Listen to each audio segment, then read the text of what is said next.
দায়িত্বে আছেন মেডিকেল ক্যাম্পে গিয়ে প্রচার সভা থাকবে। বলছি 14 তলার নবান্ন কোম্পানি, দিদি শুনতে পাচ্ছেন আওয়াজ? 22-এ আটকেছেন, 23-এ আটকেছেন, 24-এ মঞ্চে আসতে পারেননি, 25-এ মঞ্চে আসতে পারেননি, 42 দিন জেল কাটিয়েছেন।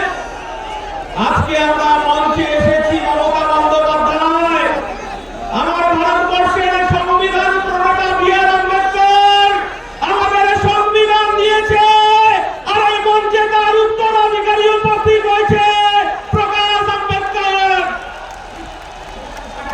মমতা বন্দ্যোপাধ্যায়, আপনার ভাইপো অভিষেক বন্দ্যোপাধ্যায়, আপনি শুনতে পাচ্ছেন? ভাঙড়ে ক্রিমিনালটা ফাউল করেই যাচ্ছে, ফাউল করেই যাচ্ছে।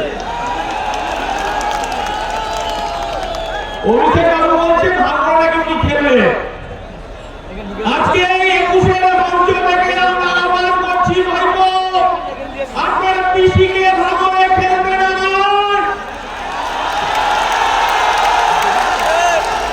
আর ভাঙড়ে আমার কর্মীরা খালি পায়ে খেলবে।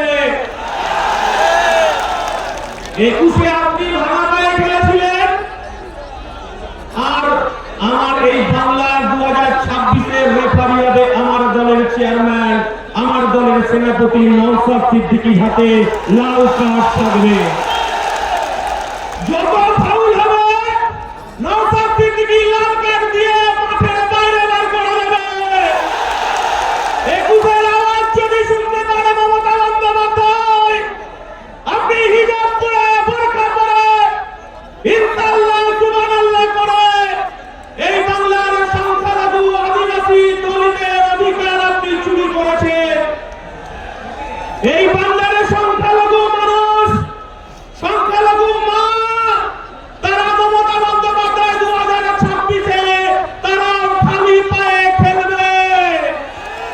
তারা আহ্বান করছে, আমার মাটি আমার মা, কবরস্থানের দখল ছাড়ব না, আমার মাটি আমার মা, মসজিদের অধিকার ছাড়ব না, আমার মাটি আমার মা, ঈদগাহ দখল ছাড়ব না।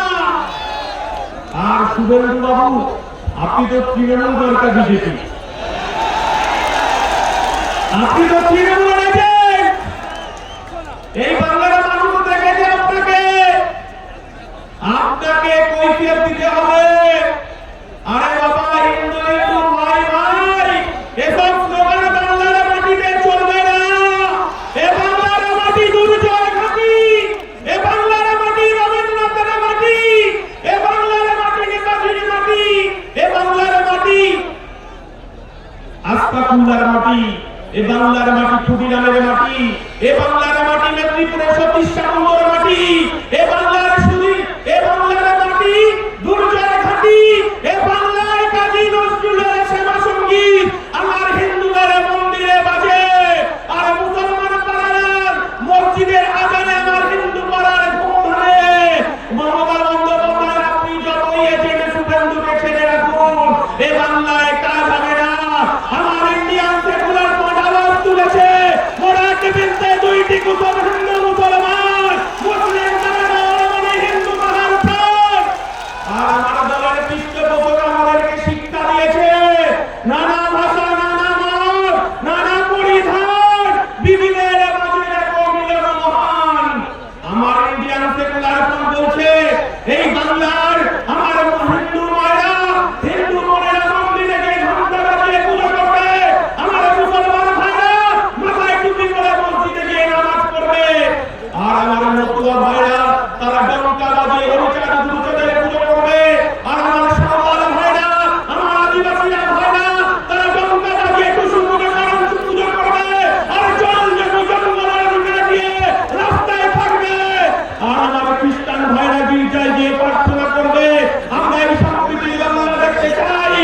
মমতা বন্দ্যোপাধ্যায়, যখন আমার চেয়ারম্যান এই বাংলার অধিকার, এই বাংলার যুব সমাজের কর্মসংস্থান, এই বাংলার খেটে খাওয়া মানুষের কর্মসংস্থান, এই বাংলার আশা কর্মী, এই বাংলার অঙ্গনারী কর্মী, এই বাংলার জিয়ারে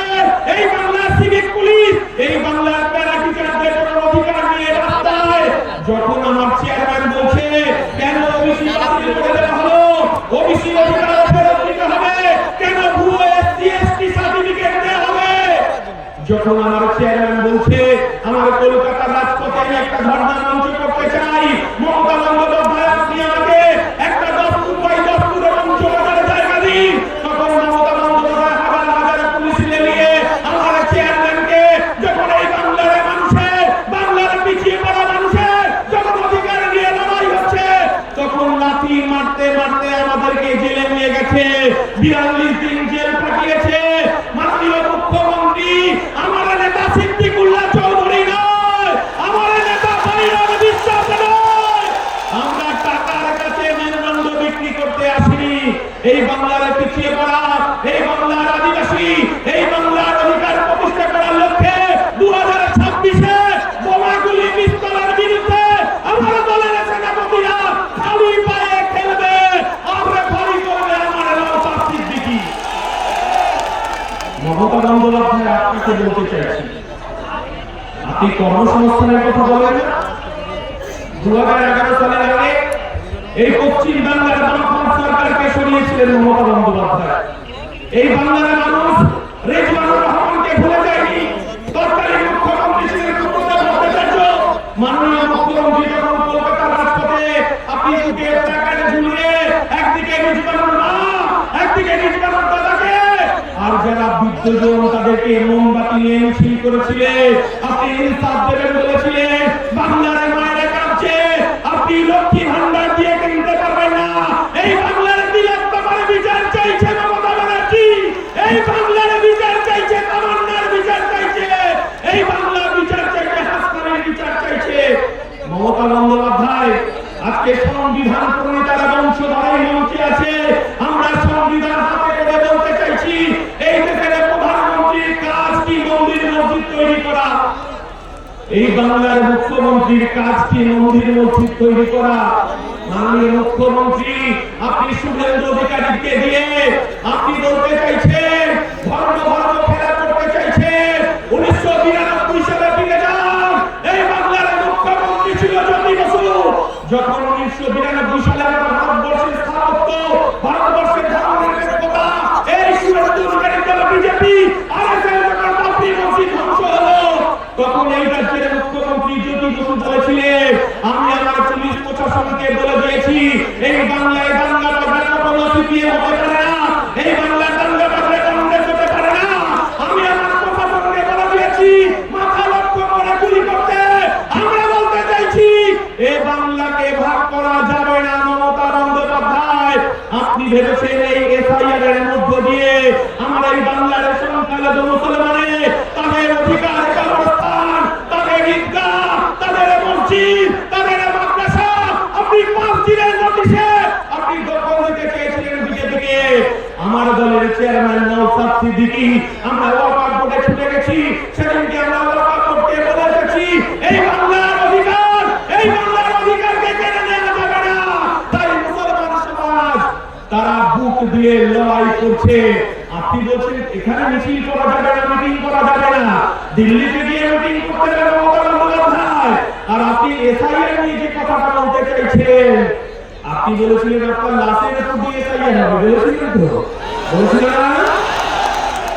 আপনি কি করলেন? ভাইকে বাঁচানোর জন্য 90,000 কর্মচারী আপনি নিয়োগ করলেন।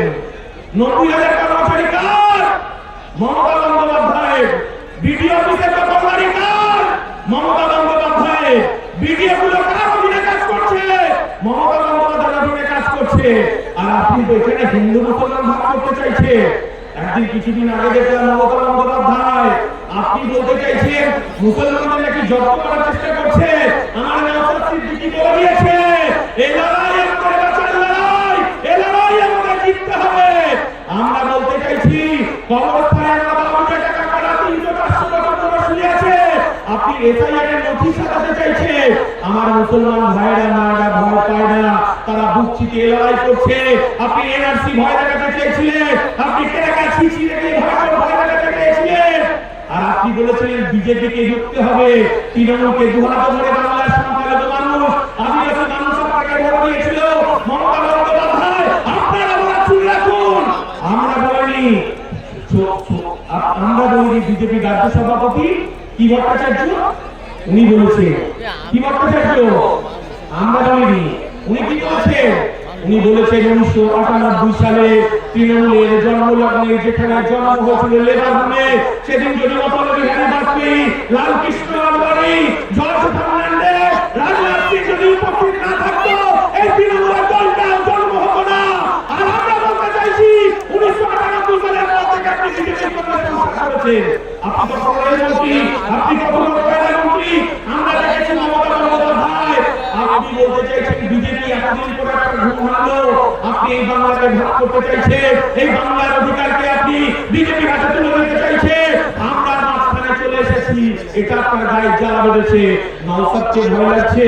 আমরা বলতে চাইছি এই বাংলায় নওশাদের নেতৃত্বে লড়াই হবে। 2026-এ আমার টুডিজিতে এমএলএ বিধানসভায় যাবে। এই বাংলার গরিব মানুষের তার অধিকার ফিরে যাবে, আদিবাসী গরিব মানুষ তার অধিকার ফিরে যাবে, বাংলার খেটে খাওয়া শ্রমজীবী মানুষ তার অধিকার পাবে। আর পুলিশকে একটা কথা বলতে চাই, বিয়ে কিন্তু বাকি আছে, আপনাকেও স্মরণ করিয়ে দিতে চাইছি।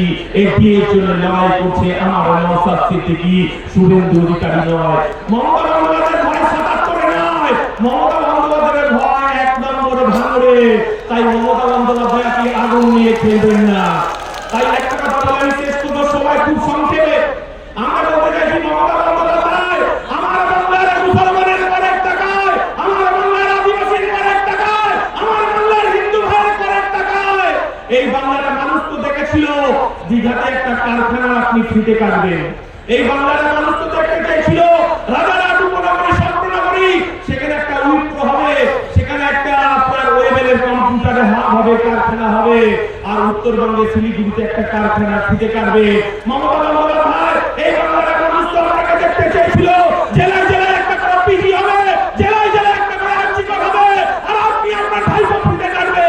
এই বাংলার মানুষ তো দেখতে চেয়েছিলেন আপনার অপরাধ এই বাংলার বেকার যুবকের পেটে লাথি মেরেছে, এই বাংলার বেকার যুবকের কর্মসংস্থানকে কেড়ে নিয়েছে। 26,000 শিক্ষক তারা রাস্তায় রাস্তায় ঘুরে বেড়াচ্ছে, তারা 2026-এ বিচার চাইছে। মমতা বন্দ্যোপাধ্যায় আপনাকে স্মরণ করে দিতে চাই, আপনি হিজাব করুন, বোরখা করুন, ইনশাআল্লাহ সুবহানাল্লাহ করুন। এই বাংলার খেটে খাওয়া মানুষের করের টাকায় এই বাংলার মানুষ দুর্গা মন্দির দেখতে চায় না, জগন্নাথ মন্দির দেখতে চায় না, শিলিগুড়িতে মহাকালের মন্দির দেখতে চায় না। এরা দেখতে চায় কলকারখানা উন্নত হবে, বেকার যুবকের চাকরি হবে, খেটে খাওয়া মানুষের চাকরি হবে। তাই এই কথা বলি, আপনাকে স্মরণ করে দিতে চাই, এ বাংলার কাজী নজরুলের শ্যামা সঙ্গীত আমার মন্দিরে বাজে, আর মুসলমান পাড়ার মসজিদের আজানে আমার হিন্দু পাড়ার ঘুম ভাঙে, এখানে কেউ ভাঙতে পারবে না।